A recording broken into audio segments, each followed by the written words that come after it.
السلام عليكم الاخوان المغاربه. هذا الفيديو هذا كنوجهوه لجميع المغاربه اللي مقبلين على الهجره.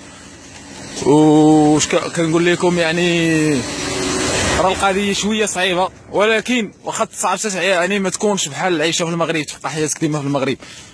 يعني هذا هو اللي كاين. ودوك المغاربه اللي كيكونوا في اوروبا وتيبقاو يعلقوها ما تجيوش في المعدبر روسكم فين، كنقول لهم يعني واخا يبقى 5 اورو في اوروبا كامله نجيو نقسموا معاكم. هذا فيديو من عندي لكم. 5 اورو تبقى في اوروبا كامله نجيو نقسموا معاكم، ولا نعيشوا تما معاكم في المغرب، ولا نبقاو معاهم في المغرب. حقاش اخويا ما كاين والو، ما كاين والو اخويا في البلاد. قهرونا بزاف، قهرونا اخويا. صراحه البلاد زوينه ديال العيشه، الامن، كلشي كاين، الماكله كلشي كاين، ولكن اخو راه ماشي هذه هي الحياه. راه ماشي بالضبط الحياه تقول لك راه حنا هانين صافي. راه داك بغينا اخويا نخدموا حنا حتى حنا، وبغينا نديروا وليدات.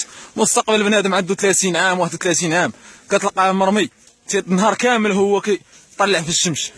اشنو اخويا غادي تسنى شنو غادي تسنى من البلاد تاعك؟ حنا هذا الفيديو اخويا كنوجهوه لكم دابا من الحدود النمساويه، الحدود السربيه، يعني مع المقدونيه، داخلين رجل 10 كيلومترات. والله تمارا كحله، تمارا.